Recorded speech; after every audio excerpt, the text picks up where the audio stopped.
Anne of Green Gables by L. M. Montgomery.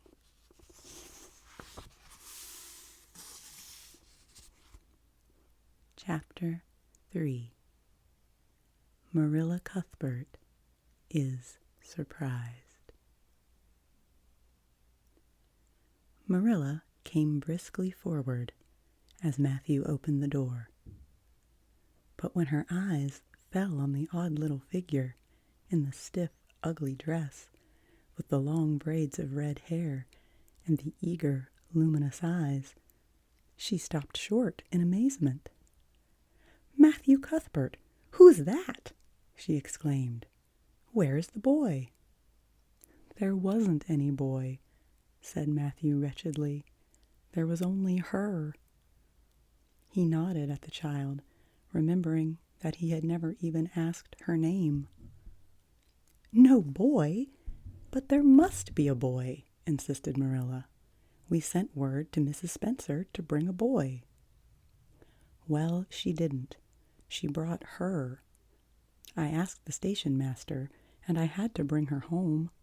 She couldn't be left there, no matter where the mistake had come in." "Well, this is a pretty piece of business," exclaimed Marilla. During this dialogue, the child had remained silent, her eyes moving from one to the other, all the animation fading out of her face. Suddenly, she seemed to grasp the full meaning of what had been said. Dropping her precious carpet bag, she sprang forward a step and clasped her hands.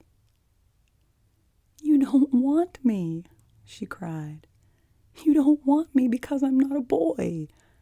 I might have expected it. Nobody ever did want me. I might have known it was all too beautiful to last. I might have known nobody really did want me. Oh, what shall I do? I'm going to burst into tears." Burst into tears she did. Sitting down on a chair by the table, flinging her arms out upon it, and burying her face in them, she proceeded to cry stormily. Marilla and Matthew looked at each other across the stove. Neither of them knew what to say or do. Finally, Marilla stepped lamely into the breach. Well, there's no need to cry so about it." "Yes, there is need." The child raised her head quickly, revealing a tear-stained face and trembling lips. "You would cry too if you were an orphan and had come to a place you thought was going to be home and found that they didn't want you because you weren't a boy. Oh, this is the most tragical thing that has ever happened to me." Something like a reluctant smile, rather rusty from long disuse, mellowed Marilla's grim expression. "Well, don't cry any more. We're not going to turn you out of doors tonight. You'll have to stay here until we investigate this affair. What's your name?" The child hesitated for a moment. "Will you please call me Cordelia?" she said eagerly. "Call you Cordelia? Is that your name?" "No, it's not exactly my name, but I would love to be called Cordelia. It's such a perfectly elegant name." "I don't know what on earth you mean. If Cordelia isn't your name, what is?" "Anne Shirley," reluctantly faltered forth the owner of that name. "But oh, please do call me Cordelia. It can't matter much to you what you call me if I'm only going to be here a little while, can it? And Anne is such an unromantic name." "Unromantic fiddlesticks," said the unsympathetic Marilla. "Anne is a real good, plain, sensible name. You've no need to be ashamed of it." "Oh, I'm not ashamed of it," explained Anne. "Only I like Cordelia better. I've always imagined that my name was Cordelia, At least, I always have of late years. When I was young, I used to imagine it was Geraldine, but I like Cordelia better now. But if you call me Anne, please call me Anne spelled with an E. What difference does it make how it's spelled? Asked Marilla, with another rusty smile as she picked up the teapot. Oh, it makes such a difference. It looks so much nicer. When you hear a name pronounced, can't you always see it in your mind, just as if it was printed out? I can. And A-N-N looks dreadful, but A-N-N-E looks so much more distinguished. If you'll only call me Anne spelled with an E, I shall try to reconcile myself to not being called Cordelia. Very well then, Anne spelled with an E. Can you tell us how this mistake came to be made? We sent word to Mrs. Spencer to bring us a boy. Were there no boys at the asylum? Oh yes, there was an abundance of them. But Mrs. Spencer said distinctly that you wanted a girl about 11 years old, and the matron said she thought I would do. You don't know how delighted I was. I couldn't sleep all last night for joy. Oh, she added reproachfully, turning to Matthew. Why didn't you tell me at the station that you didn't want me, and leave me there? If I hadn't seen the White Way of Delight and the Lake of Shining Waters, it wouldn't be so hard. What on earth does she mean? Demanded Marilla, staring at Matthew. She's just referring to some conversation we had on the road, said Matthew hastily. I'm going out to put the mare in, Marilla. Have tea ready when I come back. Did Mrs. Spencer bring anybody over besides you? Continued Marilla when Matthew had gone out. She brought Lily Jones for herself. Lily is only 5 years old, and she is very beautiful. She has nut brown hair. If I was very beautiful and had nut brown hair, would you keep me? No. We want a boy to help Matthew on the farm. A girl would be of no use to us. Take off your hat. I'll lay it in your bag on the hall table. Anne took off her hat meekly. Matthew came back presently, and they sat down to supper. But Anne could not eat. In vain she nibbled at the bread and butter, and pecked at the crabapple preserve out of the little scalloped glass dish by her plate. She did not really make any headway at all. You're not eating anything, said Marilla sharply, eyeing her as if it were a serious shortcoming. Anne sighed. I can't. I'm in the depths of despair. Can you eat when you are in the depths of despair? I've never been in the depths of despair, so I can't say, responded Marilla. Weren't you? Well, did you ever try to imagine you were in the depths of despair? No, I didn't. Then I don't think you can understand what it's like. It's a very uncomfortable feeling indeed. When you try to eat, a lump comes right up in your throat, and you can't swallow anything, not even if it was a chocolate caramel. I had one chocolate caramel once 2 years ago, and it was simply delicious. I've often dreamed since then that I had a lot of chocolate caramels, but I always wake up just when I'm going to eat them. I do hope you won't be offended because I can't eat. Everything is extremely nice, but still, I cannot eat. I guess she's tired, said Matthew, who hadn't spoken since his return from the barn. Best put her to bed, Marilla. Marilla had been wondering where Anne should be put to bed. She had prepared a couch in the kitchen chamber for the desired and expected boy, but although it was neat and clean, It did not seem quite the thing to put a girl in there somehow. But the spare room was out of the question for such a stray waif, so there remained only the East Gable room. Marilla lighted a candle and told Anne to follow her, which Anne spiritlessly did, taking her hat and carpet bag from the hall table as she passed. The hall was fearsomely clean. The little gable chamber in which she presently found herself seemed still cleaner. Marilla set the candle on a three-legged, three-cornered table and turned down the bedclothes. "I suppose you have a nightgown?" she questioned. Anne nodded. "Yes, I have 2. The matron of the asylum made them for me.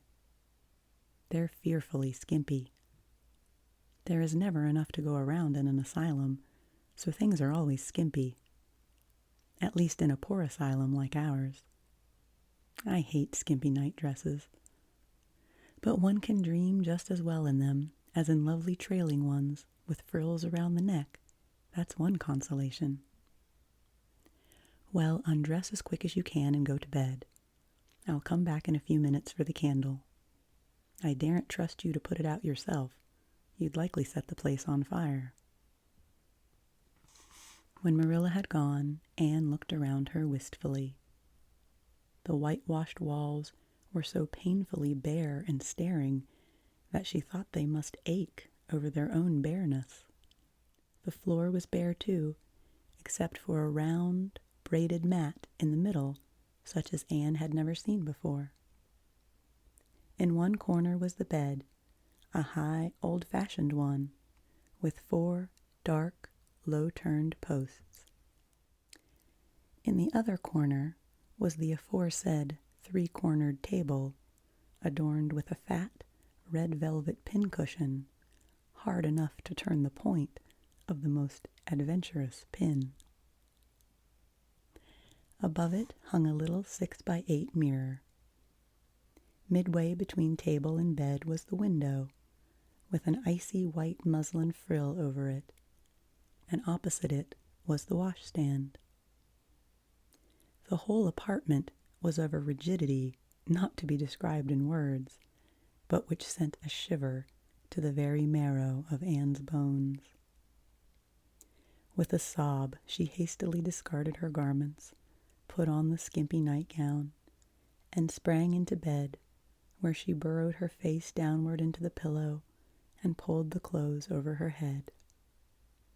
When Marilla came up for the light, various skimpy articles of raiment scattered most untidily over the floor, and a certain tempestuous appearance of the bed were the only indications of any presence save her own. She deliberately picked up Anne's clothes, placed them neatly on a prim yellow chair, and then, taking up the candle, went over to the bed. "Good night," she said, a little awkwardly, but not unkindly. Anne's white face and big eyes appeared over the bedclothes with a startling suddenness. "How can you call it a good night when you know it must be the very worst night I've ever had?" she said reproachfully. Then she dived down into invisibility again. Marilla went slowly down to the kitchen and proceeded to wash the supper dishes. Matthew was smoking, a sure sign of perturbation of mind. He seldom smoked, for Marilla set her face against it as a filthy habit. But at certain times and seasons he felt driven to it, and then Marilla winked at the practice, realizing that a mere man must have some vent for his emotions. "Well, this is a pretty kettle of fish," she said wrathfully. "This is what comes of sending word instead of going ourselves. Richard Spencer's folks have twisted that message somehow. One of us will have to drive over and see Mrs. Spencer tomorrow, that's certain. This girl will have to be sent back to the asylum." "Yes, "I suppose so," said Matthew reluctantly. "You suppose so? Don't you know it?" "Well, now, she's a real nice little thing, Marilla. It's kind of a pity to send her back when she's so set on staying here." "Matthew Cuthbert, you don't mean to say you think we ought to keep her?" Marilla's astonishment could not have been greater if Matthew had expressed a predilection for standing on his head. "Well, now, no, I suppose not. Not exactly," stammered Matthew, uncomfortably driven into a corner for his precise meaning. I suppose we could hardly be expected to keep her." "I should say not. What good would she be to us?"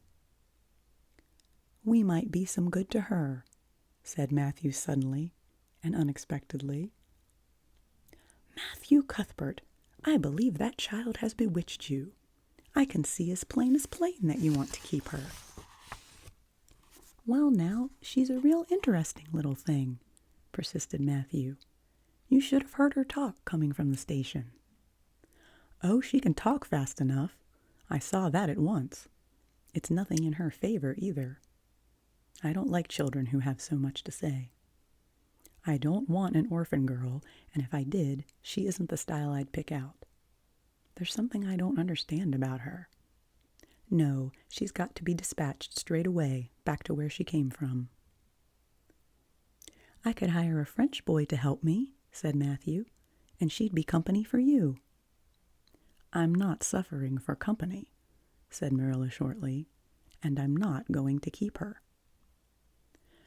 "Well, now, it's just as you say, of course, Marilla," said Matthew, rising and putting his pipe away. "I'm going to bed." To bed went Matthew. And to bed, when she had put her dishes away, went Marilla, frowning most resolutely. And upstairs, in the east gable, a lonely, heart-hungry, friendless child cried herself to sleep. Chapter 4. Morning at Green Gables. It was broad daylight when Anne awoke and sat up in bed, staring confusedly at the window through which a flood of cheery sunshine was pouring, and outside of which something white and feathery waved across glimpses of blue sky. For a moment, she could not remember where she was. First came a delightful thrill, as of something very pleasant, and then a horrible remembrance. This was Green Gables, and they didn't want her because she wasn't a boy. But it was morning, and yes, it was a cherry tree in full bloom outside her window. With a bound, she was out of bed and across the floor. She pushed up the sash. It went up stiffly and creakily, as if it hadn't been opened for a long time, which was the case, and it stuck so tight that nothing was needed to hold it up. Anne dropped on her knees and gazed out into the June morning, her eyes glistening with delight. Oh, wasn't it beautiful? Wasn't it a lovely place? Suppose she wasn't really going to stay here. She would imagine she was. There was scope for imagination here.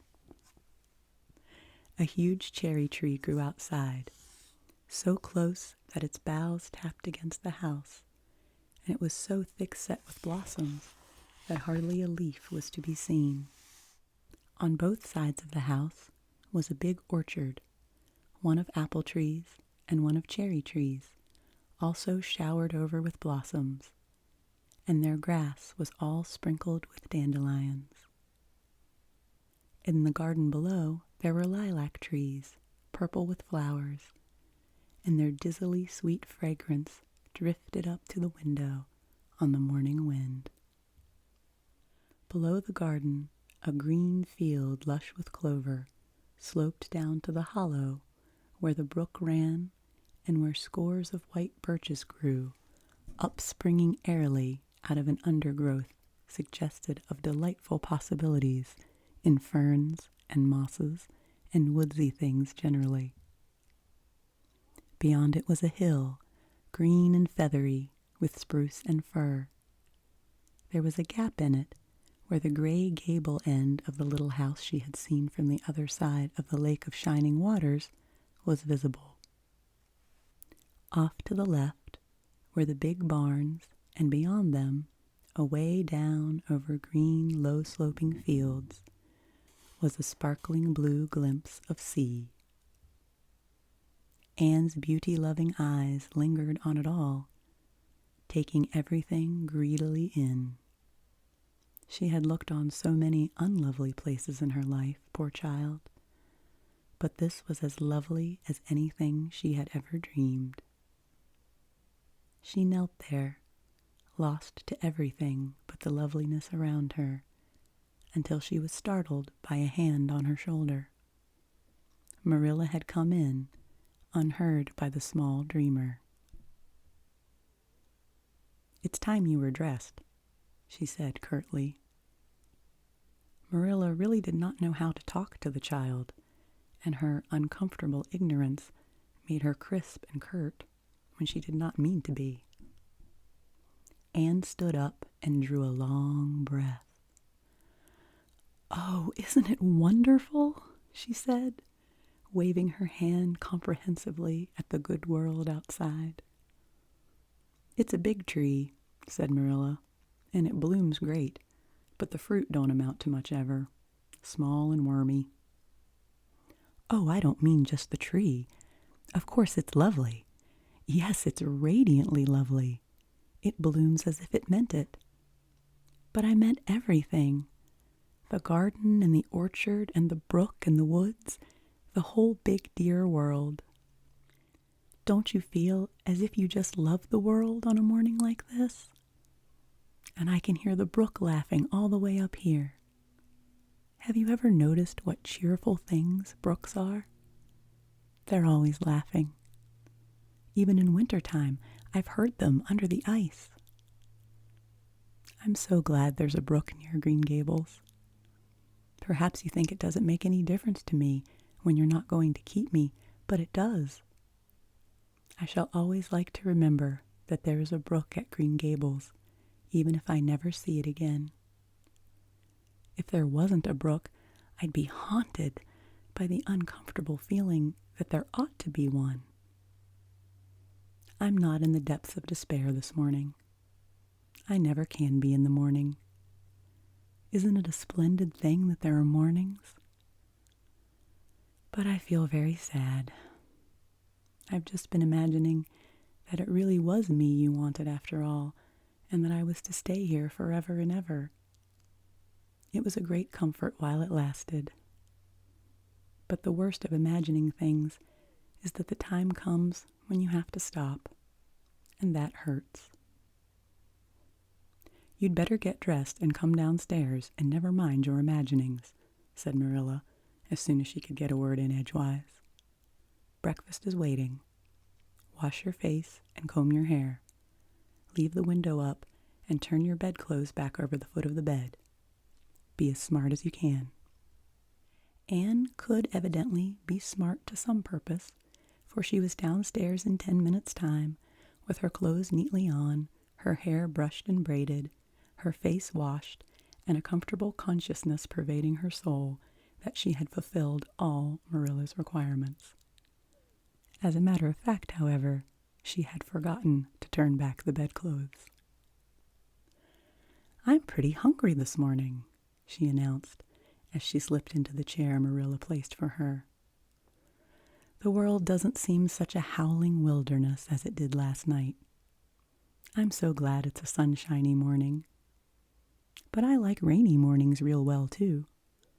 All sorts of mornings are interesting, don't you think? You don't know what's going to happen through the day, and there's so much scope for imagination. But I'm glad it's not rainy today, because it's easier to be cheerful and bear up under affliction on a sunshiny day. I feel that I have a good deal to bear up under. It's all very well to read about sorrows and imagine yourself living through them heroically, but it's not so nice when you really come to have them, is it? For pity's sake, hold your tongue, said Marilla. You talk entirely too much for a little girl. Thereupon Anne held her tongue so obediently and thoroughly that her continued silence made Marilla rather nervous, as if in the presence of something not exactly natural. Matthew also held his tongue, but this at least was natural, so that the meal was a very silent one. As it progressed, Anne became more and more abstracted, eating mechanically, with her big eyes fixed unswervingly and unseeingly on the sky outside the window. This made Marilla more nervous than ever. She had an uncomfortable feeling that while this odd child's body might be there at the table, her spirit was far away in some remote, airy cloudland, borne aloft on the wings of imagination. Who would want such a child about the place? Yet Matthew wished to keep her, of all unaccountable things. Marilla felt that he wanted it just as much this morning as he had the night before, and that he would go on wanting it. That was Matthew's way, take a whim into his head and cling to it with the most amazing, silent persistency. A persistency 10 times more potent and effectual in its very silence than if he had talked it out. When the meal was ended, Anne came out of her reverie and offered to wash the dishes. "Can you wash dishes right?" asked Marilla, distrustfully. "Pretty well. I'm better at looking after children, though. I've had so much experience at that. It's such a pity you haven't any here for me to look after." "I don't feel as if I wanted any more children to look after than I've got at present. You're a problem enough, in all conscience. What's to be done with you, I don't know. Matthew is a most ridiculous man." "I think he's lovely," said Anne reproachfully. "He is so very sympathetic. He didn't mind how much I talked. He seemed to like it. I felt that he was a kindred spirit as soon as ever I saw him." "You're both queer enough, if that's what you mean by kindred spirits," said Marilla with a sniff. "Yes, you may wash the dishes. Take plenty of hot water and be sure you dry them well. I've got enough to attend to this morning, for I'll have to drive over to White Sands in the afternoon and see Mrs. Spencer. You'll come with me, and we'll settle what's to be done with you. After you've finished the dishes, go upstairs and make your bed." Anne washed the dishes deftly enough, as Marilla, who kept a sharp eye on the process, discerned. Later on, she made her bed less successfully, for she had never learned the art of wrestling with a feather tick. But it was done somehow and smoothed down, and then Marilla, to get rid of her, told her she might go out of doors and amuse herself until dinner time. Anne flew to the door, face alight, eyes glowing. On the very threshold she stopped short, wheeled about, came back, and sat down by the table, light and glow as effectually blotted out as if someone had clapped an extinguisher on her. "What's the matter now?" demanded Marilla. "I don't dare go out," said Anne, in the tone of a martyr relinquishing all earthly joys. "If I can't stay here, there's no use in my loving Green Gables.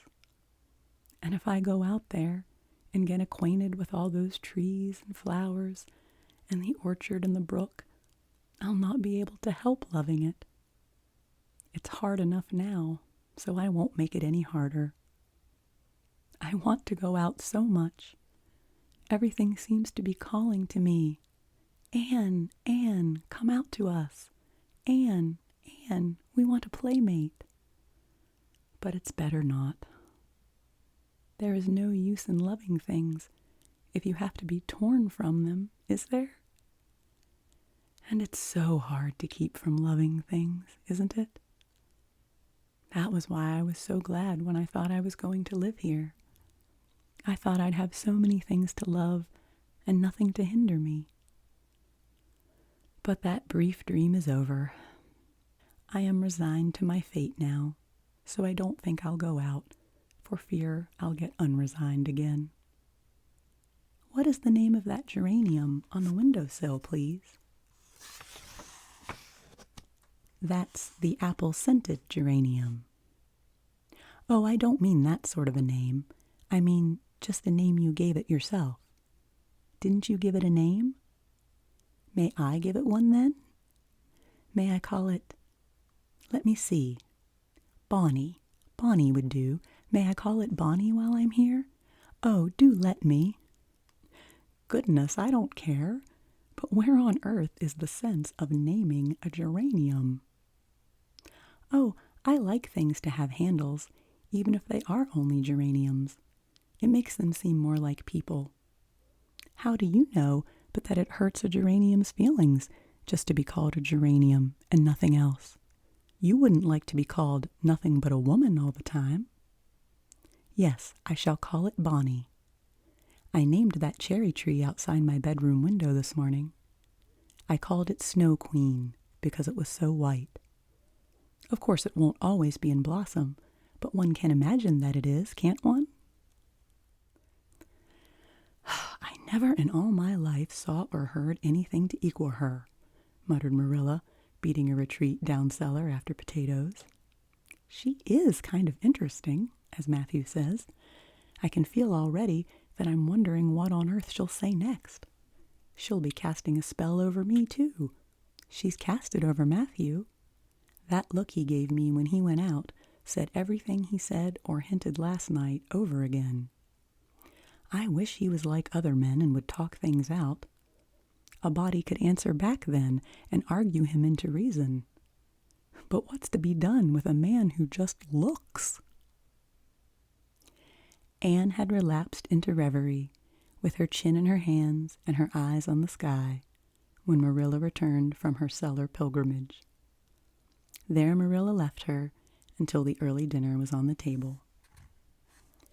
"I suppose I can have the mare and buggy this afternoon, Matthew," said Marilla. Matthew nodded and looked wistfully at Anne.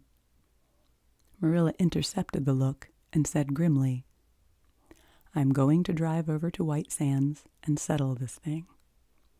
I'll take Anne with me, and Mrs. Spencer will probably make arrangements to send her back to Nova Scotia at once. I'll set your tea out for you, and I'll be home in time to milk the cows." Still Matthew said nothing, and Marilla had a sense of having wasted words and breath. There is nothing more aggravating than a man who won't talk back, unless it is a woman who won't. Matthew hitched the sorrel into the buggy in due time, and Marilla and Anne set off. Matthew opened the yard gate for them, and as they drove slowly through, he said, to nobody in particular as it seemed, "Little Jerry Boot from the creek was here this morning, and I told him I guessed I'd hire him for the summer." Marilla made no reply, but she hit the unlucky sorrel such a vicious clip with the whip that the fat mare, unused to such treatment, whizzed indignantly down the lane at an alarming pace. Marilla looked back once as the buggy bounced along and saw that aggravating Matthew leaning over the gate, looking wistfully after them.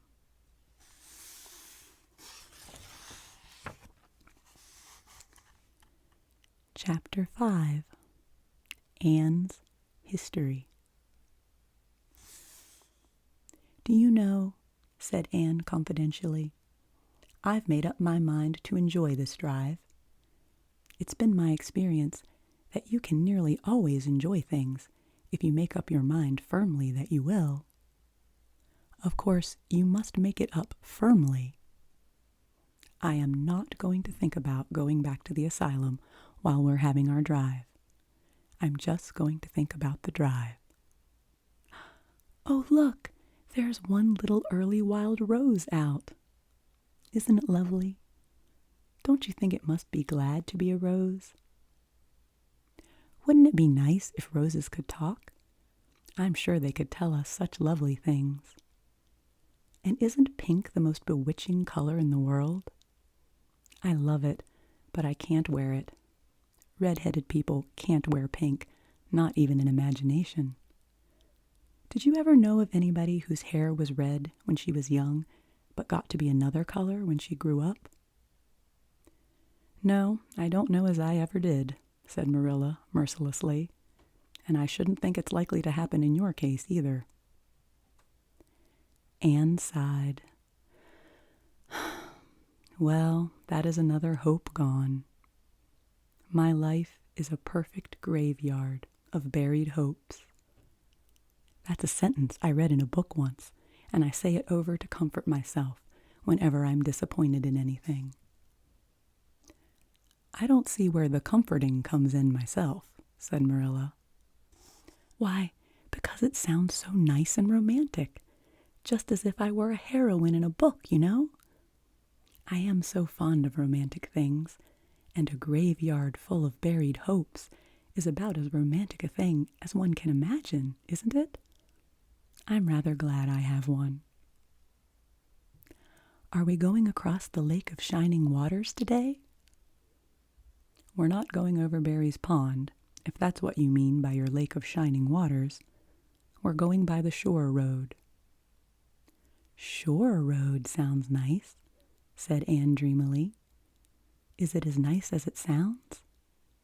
Just when you said shore road, I saw it in a picture in my mind as quick as that. And White Sands is a pretty name too, but I don't like it as well as Avonlea. Avonlea is a lovely name. It sounds just like music. How far is it to White Sands?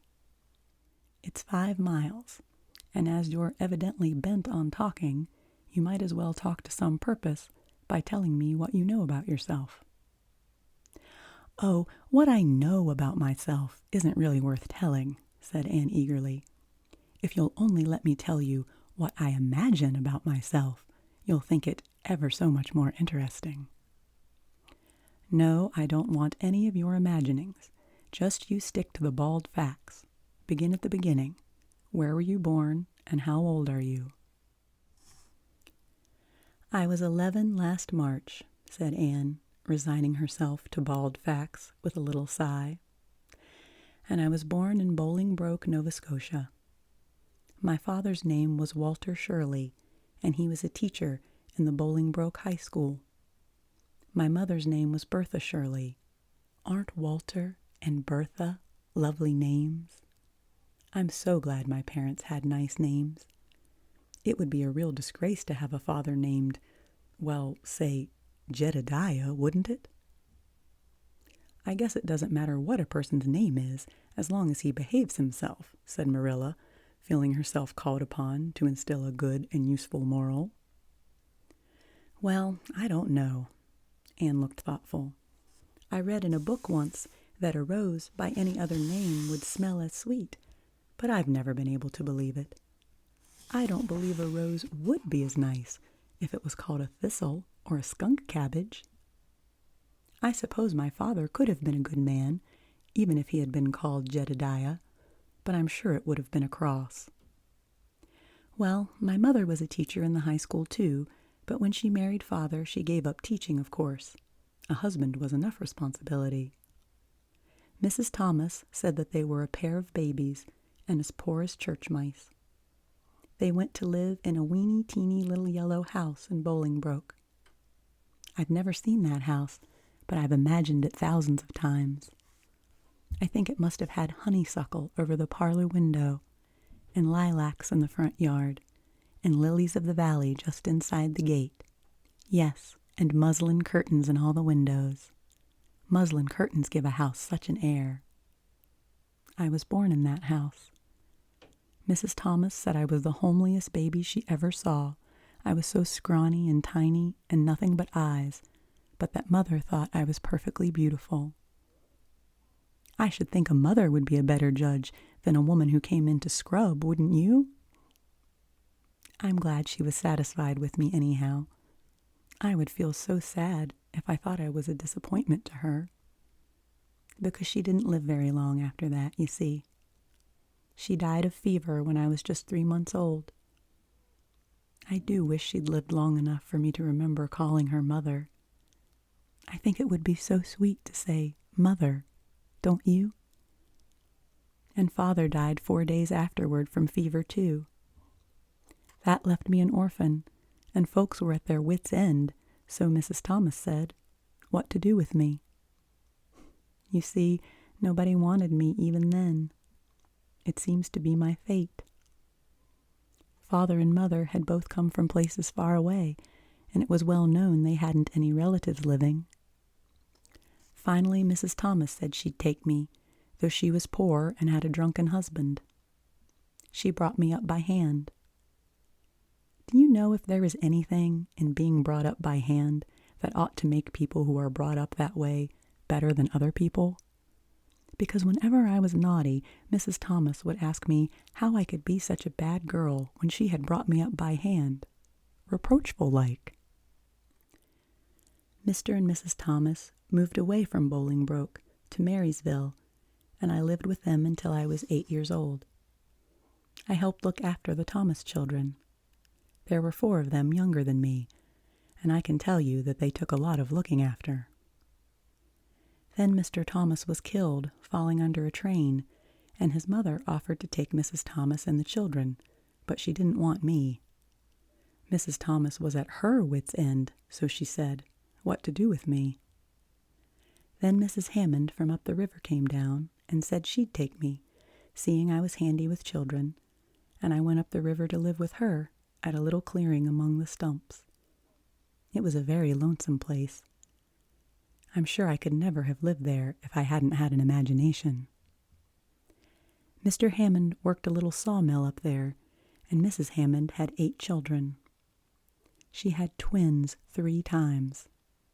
I like babies in moderation, but twins 3 times in succession is too much. I told Mrs. Hammond so firmly when the last pair came. I used to get so dreadful tired carrying them about. I lived upriver with Mrs. Hammond over 2 years, and then Mr. Hammond died, and Mrs. Hammond broke up housekeeping. She divided her children among her relatives and went to the States. I had to go to the asylum at Hopeton because nobody would take me. They didn't want me at the asylum either. They said they were overcrowded as it was. But they had to take me, and I was there 4 months until Mrs. Spencer came. Anne finished up with another sigh, of relief this time. Evidently she did not like talking about her experiences in a world that had not wanted her. "Did you ever go to school?" demanded Marilla, turning the sorrel mail down the shore road. "Not a great deal. I went a little the last year I stayed with Mrs. Thomas. When I went upriver, we were so far from a school that I couldn't walk it in winter, and there was vacation in summer, so I could only go in the spring and fall. But of course I went while I was at the asylum. I can read pretty well, and I know ever so many pieces of poetry off by heart. The Battle of Hohenlinden, and Edinburgh after Flodden, and Bingen on the Rhine, and lots of Lady of the Lake, and most of the Seasons by James Thompson. Don't you just love poetry that gives you a crinkly little feeling up and down your back? There is a piece in the 5th Reader, The Downfall of Poland, that is just full of thrills. Of course, I wasn't in the 5th Reader. I was only in the 4th, but the big girls used to lend me theirs to read. Were those women, Mrs. Thomas and Mrs. Hammond, good to you? Asked Marilla, looking at Anne out of the corner of her eye. "Oh," faltered Anne. Her sensitive little face suddenly flushed scarlet, and embarrassment sat on her brow. "Oh, they meant to be. I know they meant to be just as good and kind as possible. And when people mean to be good to you, you don't mind very much when they're not quite, always. They had a good deal to worry them, you know. It's very trying to have a drunken husband, you see, And it must be very trying to have twins 3 times in succession, don't you think? But I feel sure they meant to be good to me." Marilla asked no more questions. Anne gave herself up to a silent rapture over the shore road, and Marilla guided the sorrel abstractedly while she pondered deeply. Pity was suddenly stirring in her heart for the child. What a starved, unloved life she had had. A life of drudgery and poverty and neglect. For Marilla was shrewd enough to read between the lines of Anne's history and divine the truth. No wonder she had been so delighted at the prospect of a real home. It was a pity she had to be sent back. What if she, Marilla, should indulge Matthew's unaccountable whim and let her stay? He was set on it, and the child seemed a nice, teachable little thing. "She's got too much to say," thought Marilla, "but she might be trained out of that. And there's nothing rude or slangy in what she does say. She's ladylike. It's likely her people were nice folks." The shore road was woodsy and wild and lonesome. On the right hand, scrub firs, their spirits quite unbroken by long years of tussle with the Gulf winds, grew thickly. On the left were the steep red sandstone cliffs, so near the track in places that a mare of less steadiness than the sorrel might have tried the nerves of the people behind her. Down at the base of the cliffs were heaps of surf-worn rocks, or little sandy coves inlaid with pebbles as with ocean jewels. Beyond lay the sea, shimmering in blue, and over it soared the gulls, their pinions flashing silvery in the sunlight. "Isn't the sea wonderful?" said Anne, rousing from a long, wide-eyed silence. "Once, when I lived in Marysville, Mr. Thomas hired an express wagon and took us all to spend the day at the shore 10 miles away.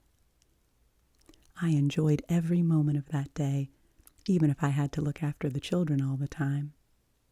I lived it over in happy dreams for years. But this shore is much nicer than the Marysville shore. Aren't those gulls splendid? Would you like to be a gull? I think I would. That is, if I couldn't be a human girl. Don't you think it would be nice to wake up at sunrise and swoop down over the water and away out over that lovely blue all day, and then at night to fly back to one's nest? Oh, I can just imagine myself doing it. What big house is that just ahead, please?" "That's the White Sands Hotel. Mr. Kirk runs it, but the season hasn't begun yet. There are heaps of Americans come there for the summer. They think this shore is just about right." "I was afraid it might be Mrs. Spencer's place," said Anne mournfully. "I don't want to get there. Somehow, it will seem like the end of everything."